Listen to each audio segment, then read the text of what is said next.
IPVanish protects every device you own. Your phone, your laptop, your smart TV. If it connects to the internet, it should be protected.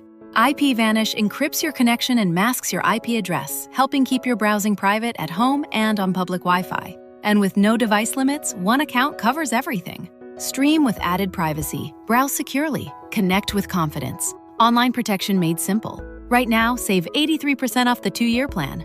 Get started today at ipvanish.com/audio and take control of your privacy with IPVanish.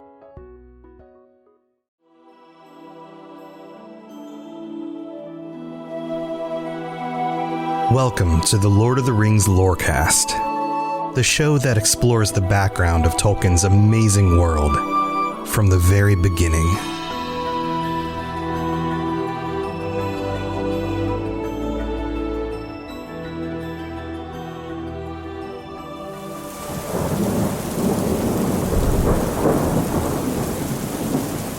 Among Tolkien's stories, there are these epic battles.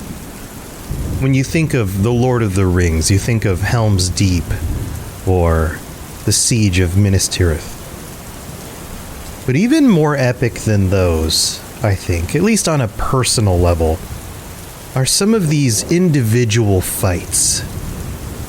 These confrontations between mighty characters.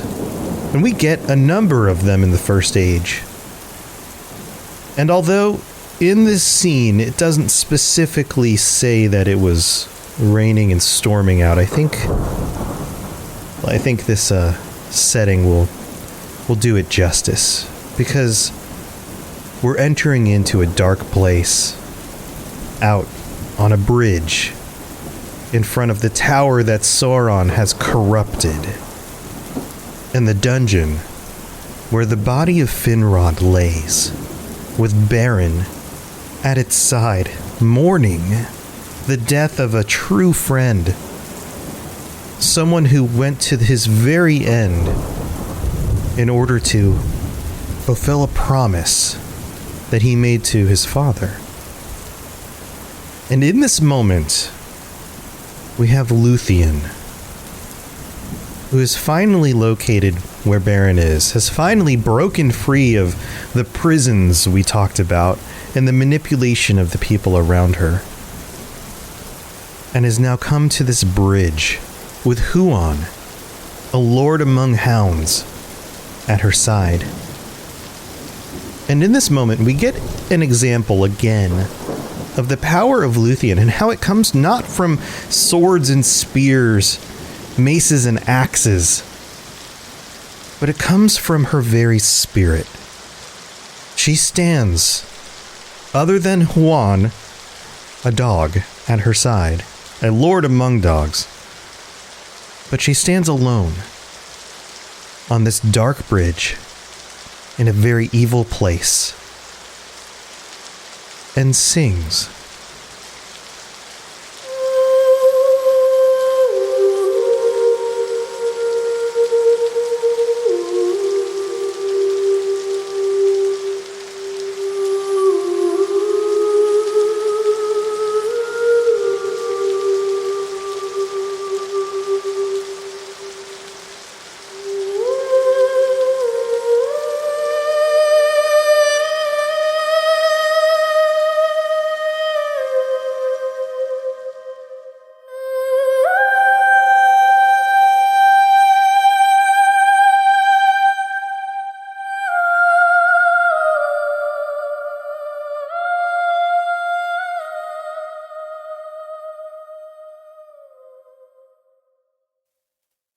We're told that Beren hears this song. It rings throughout this fortress, deep into the dungeons.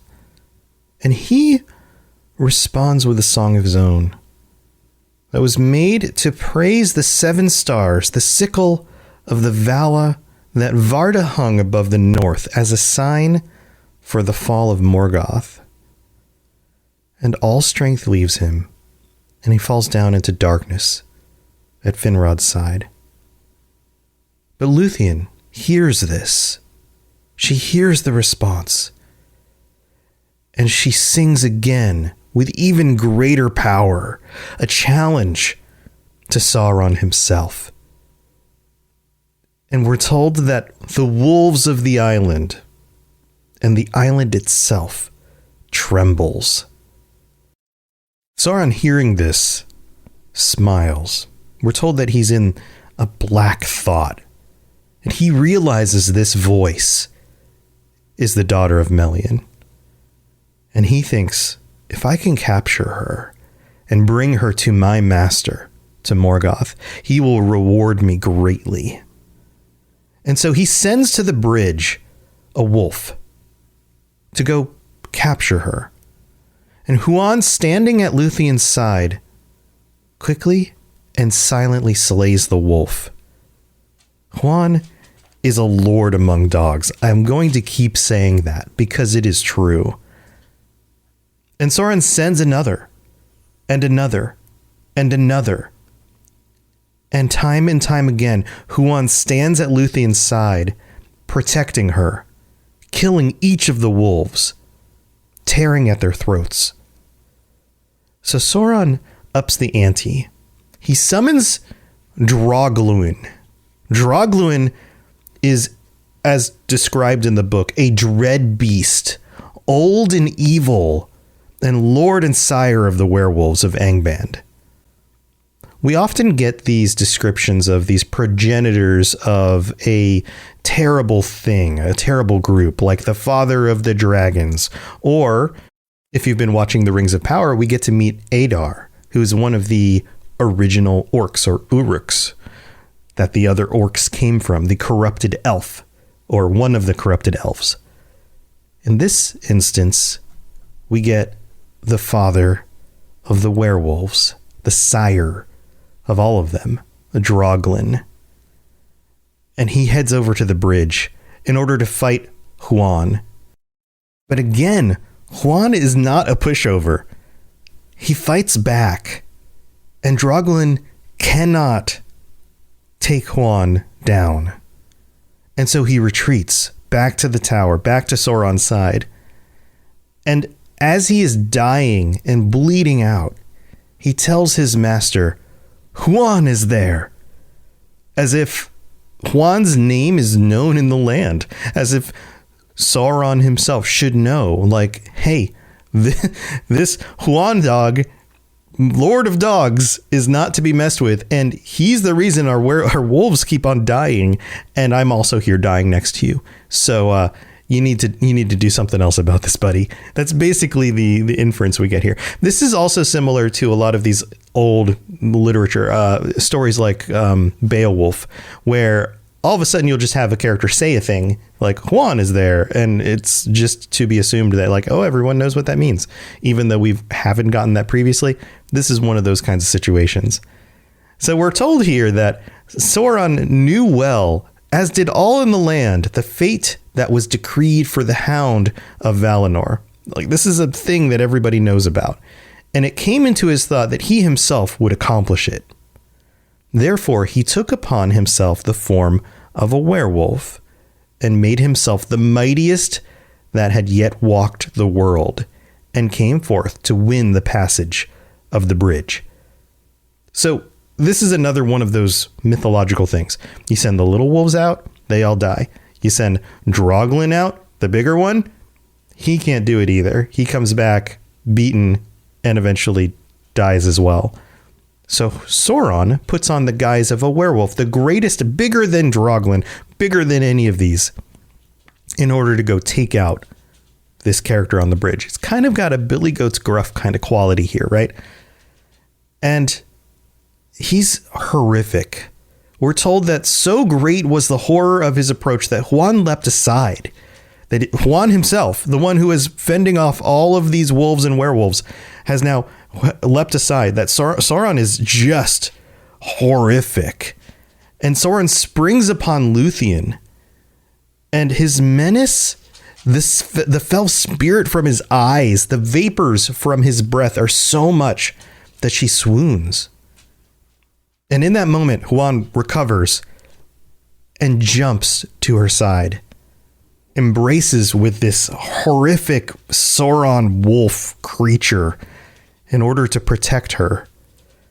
And the passage here is very interesting. It says, "No wizardry nor spell, neither fang nor venom, nor devil's art, nor beast strength could overthrow Huon without forsaking his body utterly." And his body in this case is whoever would be fighting against Huon. So Sauron himself in wolf form cannot beat Huon without losing his body, without the body itself being destroyed or killed. And we know Sauron's spirit is bigger and beyond just the physical form. It goes on, it says, "Ere his foul spirit left its dark house, Luthien came to him, ghost besent, quaking back to Morgoth. And she said, 'There everlastingly thy naked self shall endure the torment of his scorn, pierced by his eyes, unless thou yield to me the mastery of thy tower.'" And Sauron yields. Basically, she says to him, like, we are winning this fight, and you will lose your physical form, and we will send you back a naked spirit to your master who does not forgive, to be pierced by his gaze, unless you give me control of this tower. And Sauron yields, and Luthien takes control of the island. Sauron leaves, and in fact, we're told that he immediately turns into a vampire, the form of a vampire. He goes from wolf, like werewolf Sauron, to vampire Sauron. And it's explained as great as a dark cloud across the moon, and he fled dripping blood from his throat upon the trees. And then he came to Tar Nu Fuin, where he dwelt, filling it with horror. So he takes on this new location. But he leaves, which of course kind of lifts this cloud of darkness from this island. And Luthien and Huon are able to cross over into the tower, open up the gates, and release all the prisoners. It says, "Luthien stood upon the bridge and declared her power. And the spell was loosed that bound stone to stone, and the gates were thrown down, and the walls open, and the pits laid bare, and many thralls and captives came forth in wonder and dismay, shielding their eyes against the pale moonlight, for they had lain long in the darkness of Sauron." But where was Beren?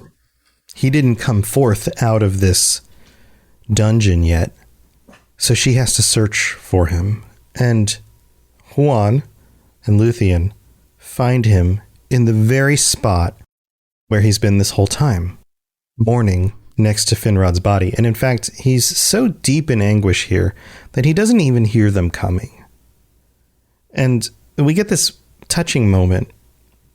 And fortunately, it doesn't go full like Romeo and Juliet here, but she thinks he's already dead. She puts her arms about him and falls into a dark forgetfulness, is what it's described as. And then Beren wakes up and comes out of this stupor that he's in. And then she wakes up and realizes that, like, oh, everything's okay now. Then we'd get this description of like the sun coming up over the hills for the first time. It goes from this dark, dark place and nighttime and the cloud covering that Sauron has manifested into daybreak and a symbol that things are okay. And so they decide to bury Finrod Felagund, on top of this island's largest hill, because this was originally his island and his tower that Sauron took from him. And we get this moment here where, and this happens a few times in the stories. We're going to talk about this in some future stories. I won't spoil it right now. But you have this idea that a great and noble and good character is buried in a location, and the spirit of that character and the honor of that burial, I guess you could call it that, are so strong that they make this kind of magical moment, this magical place that nothing can intrude on, nothing will disturb it until the either end of the existence of that land, or even greater than that, sometimes the end of the world. In some cases, you have these burial locations that exist as islands, even though the land around them was descended into the sea. So after this, we have Beren and Luthien going back into the wilderness. And we're told that winter falls on them. And yet, no matter wherever Luthien goes, flowers still bloom. She herself has this little girdle of Melian around her in this kind of everlasting spring. And so the winter doesn't harm them. And Huon, who has been the goodest boy, goes back to Celegorm. And we're told that their love was less than before. Because if you remember, Celegorm was not a fan of helping Beren with his quest.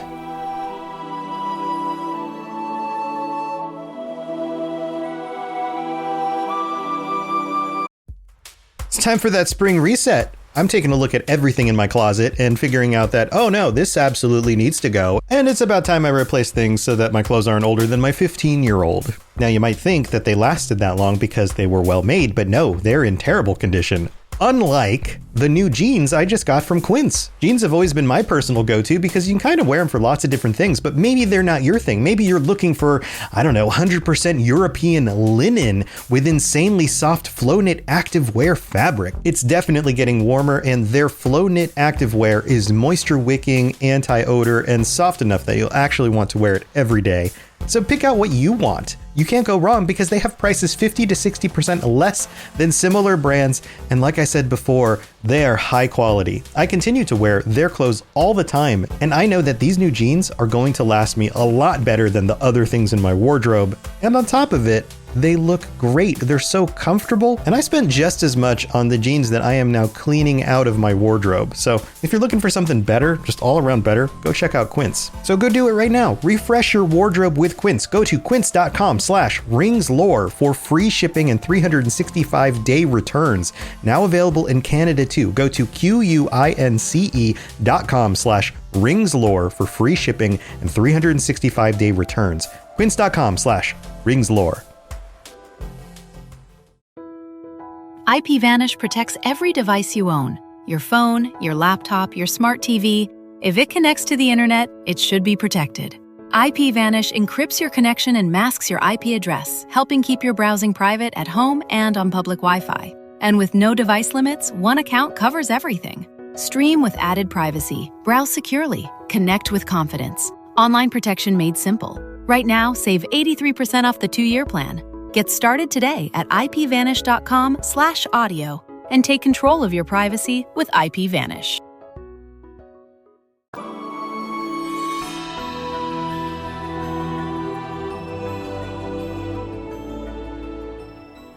All right, here we are in the middle of the show, and I have to apologize for missing an episode last week. I was hit by a hurricane. I live in Florida. We get temperate weather, so we get beaches and all sorts of other niceties, but we also get hurricanes. And Hurricane Ian decided to come through. I wasn't in the center of the storm. I was on one of the edges of the storm, but we still got like 70 plus mile per hour winds. Did I say per hour winds? And we had to, lock down the house, and we lost power for a number of days. Things were pretty rough there for a little while, but I'm okay. Everybody's safe. Everything's fine. We rebounded. We've been through this before, but it definitely threw my plans for podcast making a little bit askew. We'll just say that. So I'm back. I'm sorry about missing a week, but I hope you guys are into this new episode. And in the meantime, I have a bunch of new patrons to welcome aboard. Welcome to, we're just going to try and get through this list as fast as we can.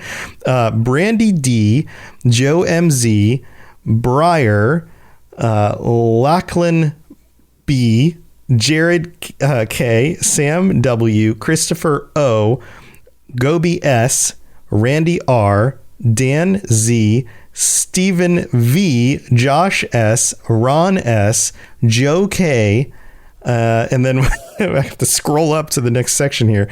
Then we have Laura G, Bonwin, which is kind of like Bronwyn.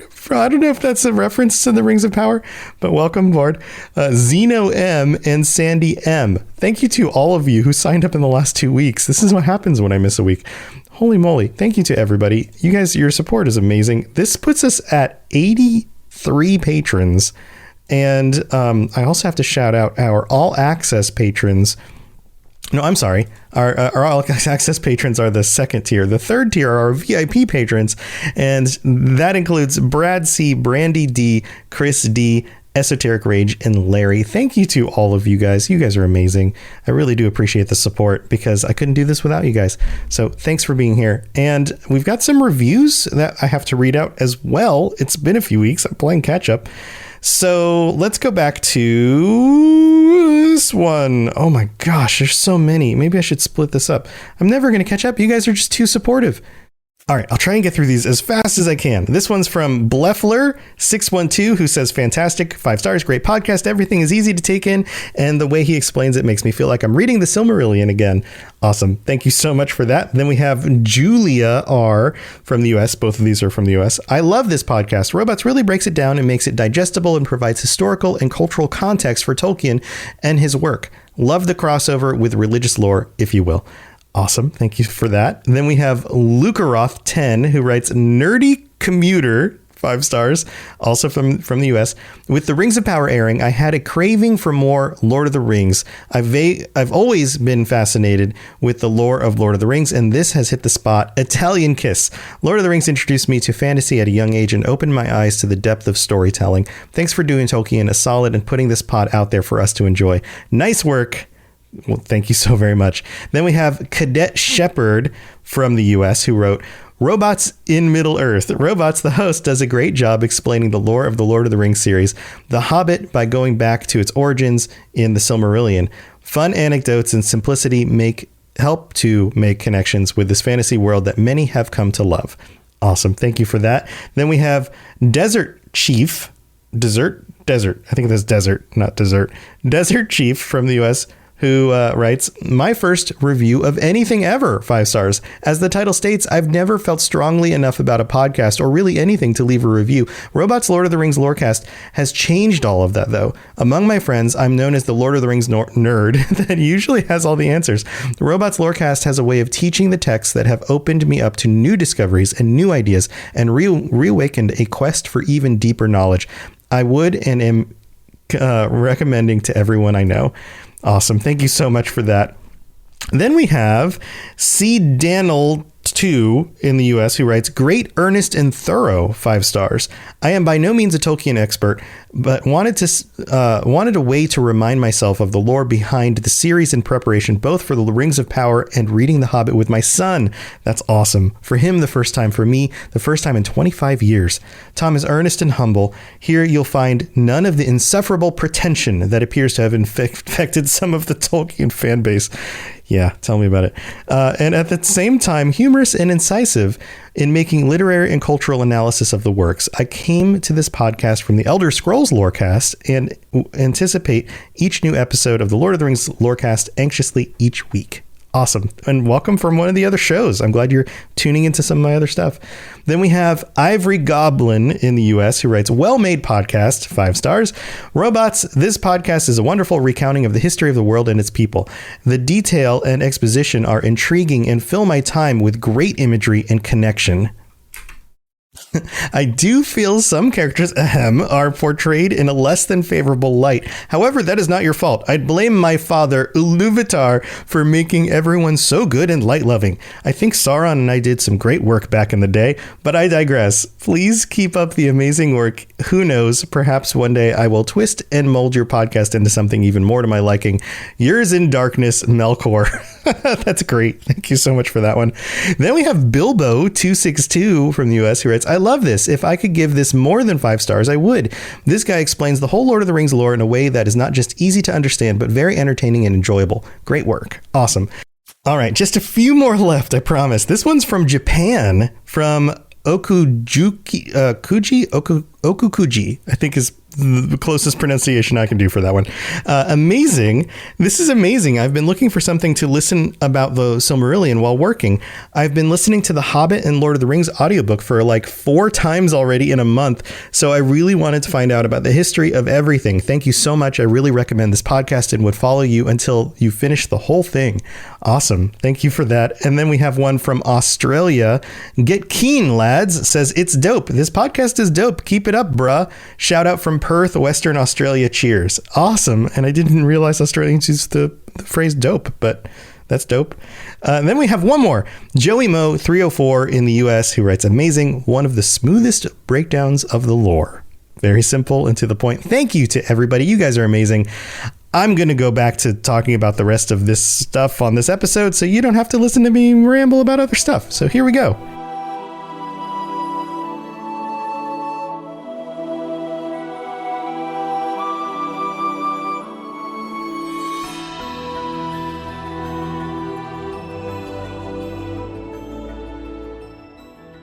So word spreads. Word gets back to Nargothrond and to Celegorm and Curufin, who are trying to be the leaders there now that Finrod has left, about Beren and Finrod and the party, and how Beren was the only one who survived, and Luthien and Huon came and saved them. And the people of Nargothrond have an interesting reaction. They basically, first of all, they lament the death of their king, Finrod Felagin. And then they turn on Celegorm and Curufin, and they say things like that a maiden had dared that which the sons of Feanor had not dared to do. Look at what Luthien has achieved, and yet the two of you sit here in Nargothrond, idling your time, right? And because of this, many of the people believed that this was more of, it's described here as treachery rather than fear that guided Celegorm and Curufin, that they were just vying for power. They weren't actually trying to accomplish anything good. And so the tides turn. The people of Nargothrond basically turn on them, and then they go to Orodrith, Finrod's brother, and the people decide that he is going to lead Nargothrond. They release Celegorm and Curufin from their position. They're basically like, we can't trust you anymore. We're going back to the old ways, and Orodrith is going to be our leader. So Celegorm and Curufin are put to shame, and they take up their horses, and they ride away like fire, is what we're told, so that they might meet their kindred in the east. And they head north and away from Nargothrond, because they have to go north up through the continent in order to get up to some of the other areas that some of the other elves are still fighting the good fight against the forces of the north that are moving down. And we're told that not even a single one of the people of Nargothrond will go with them. And we're specifically told here in the text, for all perceived that the curse lay heavily upon the brothers, and that evil followed them. But there's a really interesting note here, because nobody else goes with them, but they had other individuals and other kin even living in the city, like Celebrimbor. You might recognize the name Celebrimbor. If you've been watching The Rings of Power, we've met him. He's been working with Elrond in order to construct something. And we know from the future of the way these things play out that he was instrumental in the making of the rings. Celebrimbor backs away, separates himself from the deeds of his father, Curufin, and remains in Nargothrond. Interesting point. Put that one in your pocket. Hold on to it for later. We also find out that there is one individual who goes with Celegorm, and that's Huon. Huon is still Celegorm's faithful dog. And if Huon is anything, he's noble and he's faithful. And so he goes with his master, and they head off to try to find where Maedhros now resides, in the Himring. So Beren and Luthien are wandering through the woods, and they finally make it to the Forest of Brethil. This is now on the edges of Doriath. And Beren's vow is weighing on him at this point, because he knows that he still has to try to get this Silmaril off of Morgoth's crown, but yet he wasn't even able to beat Sauron. So he decides, okay, this is still a treacherous thing. I will get Luthien back to Doriath, and then I'm going to part again. I'm going to leave again. But we're told that she was not willing to be parted from him again. And she said, you must choose, Beren, between these two, to relinquish the quest and your oath and seek a life of wandering upon the face of the earth, or to hold to your word and challenge the power of darkness upon its throne. But on either road I shall go with you, and our doom shall be alike. This is about the closest you get to a marriage vow, I think, in much of Tolkien's work. This idea that she has now, and words are powerful, remember this, the things that these powerful elves especially say, they kind of will into existence. And she, in this moment, says, no matter which path you take, I am with you on it. I am not going back to Doriath. I will be with you through thick and thin. It sounds very much like a marriage vow without actually being a marriage vow. And in the spirit of the way these stories go, of course, while they're traveling through the forest, and also Caragorm and Curufin are traveling through the forest, they run into each other. And the two brothers see them at a distance, and they don't avoid them. They don't ride up next to them on their horses and make fun of them or anything. They're pissed. That's probably the best way to say it. They head directly toward them. Celagorm heads towards Beren with the purpose of riding him down. Curufin swoops over to Luthien in order to steal her, in order to take her captive, and pulls her up to his saddle. We're told that both of these are good horsemen, and so this is a very difficult situation for Beren and Luthien to deal with. But then we're also told, and this is one of the most peculiar things in any of the stories, that Beren's leap is a thing that they will talk about forever. That this is something that he's going to be known for. Then Beren sprang from before Caragorm, full upon the speeding horse of Curufin that had passed him. And the leap of Beren, and this is all in caps, is renowned among men and elves. He took Curufin by the throat from behind and hurled him backwards, and they fell to the ground together. The horse reared and fell, but Luthien was flung aside and lay upon the grass. Then Beren throttled Curufin, but death was near him, for Celagorm rode upon him with a spear. In that hour, Huon forsook the service of Celagorm and sprang upon him, so that his horse swerved aside and would not approach Beren because of the terror of the great hound. Huon is loyal, but put in a situation like this, Huon knew that Beren and Luthien were the better of the two parties, that they were without blame. Celagorm cursed both hound and horse, but Huon was unmoved. Then Luthien, rising, forbid the slaying of Curufin, but Beren despoiled him of his gear and weapons, and took his knife, sheathed by his side. Iron it would cleave as if it were green wood. Then Beren, lifting Curufin, flung him from him, and bade him walk now back to his noble kinsfolk, who might teach him to turn his valor to worthier use. Your horse, he said, I keep for the service of Luthien, and it may be accounted happy to be free of such a master. The writing is so good. So good. Then Curufin cursed Beren under the sky and said, Go hence unto a swift and bitter death. And then they hop up on the same horse and ride off, and we're told that Beren turned away and took no heed of their words. And in this moment, Beren would have been done with them. This is all fine. You guys are idiots. Like, this was just a scuffle, right? But they weren't done. Curufin, we're told, is now full of shame and malice. He takes Celagorm's bow off of him and shoots back at them as they ride away. And the arrow was aimed at Luthien. But Huon, being the best boy, jumps up and catches it in his mouth. And then he shoots again. And this time, Beren springs in front of Luthien and gets hit in the chest. with the arrow. Now, this next passage is awesome.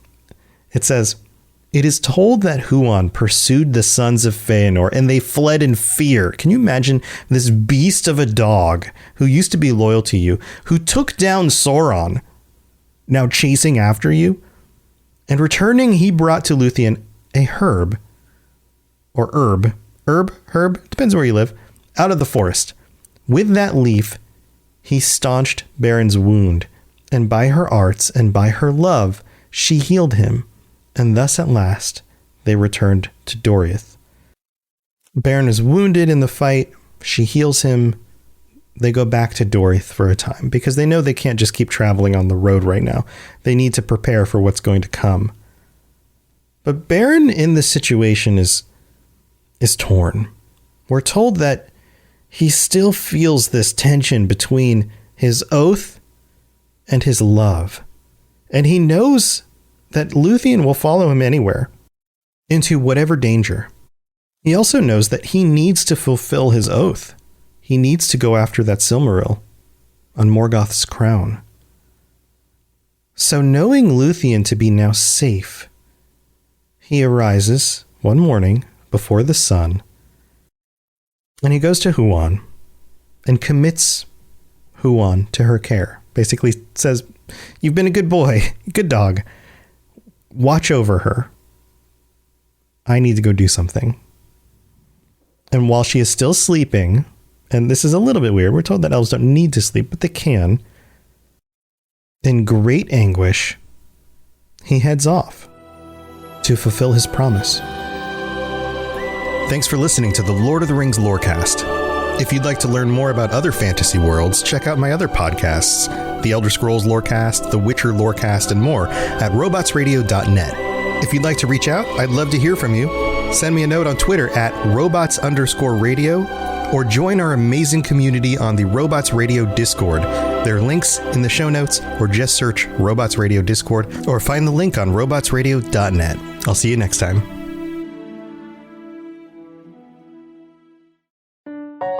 Robots Radio. Games, lore, stories, community. Just press play.